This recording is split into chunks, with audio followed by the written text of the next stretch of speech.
Morning, everyone. My name is Anna. I am a research fellow in Royal Cornwall Hospital. Thank you so much for the opportunity to present on this cheeky topic with an important message to it. I have no conflict of interest to declare. My presentation will start in the monochromatic pass with the John Thomas sign, otherwise called the Throckmorton sign. The JT sign has been widely taught as a tool to predict the site of neck and femur fractures. The theory behind this is that due to the pain, the pelvis tilts towards the fracture side, which leads to gravity moving the penis towards it. This sign is supposed to help identify the fractured side. We have two questions for it. Is it accurate? And is it appropriate?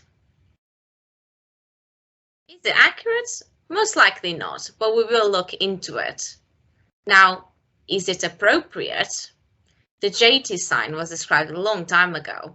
However, it ignores 2/3 of the neck and femur fracture, as this is an injury more common in females.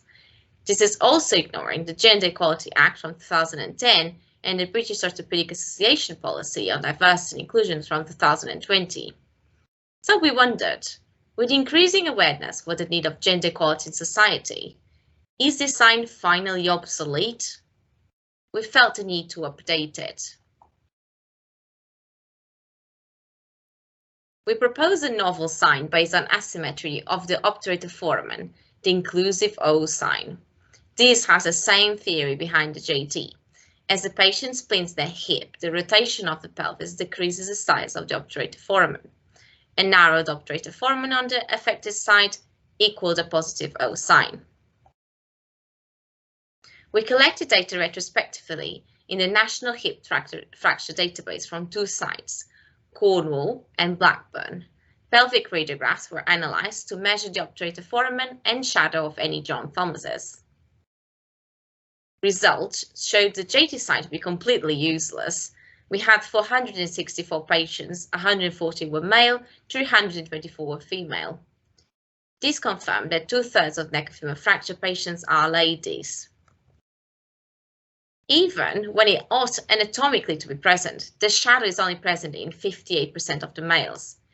This means that overall it is not present in over 82% of neck and femur X-rays.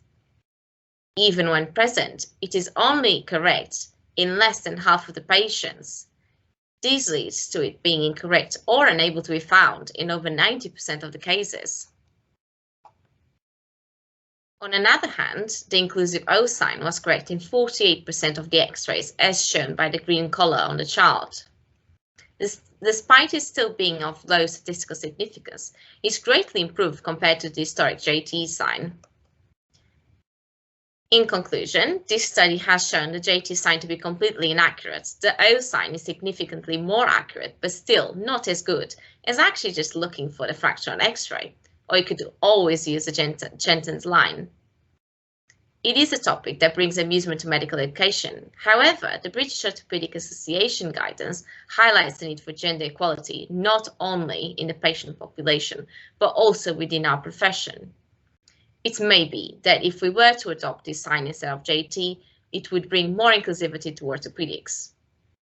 We hope that this study is only a stepping stone for a much larger movement towards gender inclusivity in the future. Thank you so much for listening.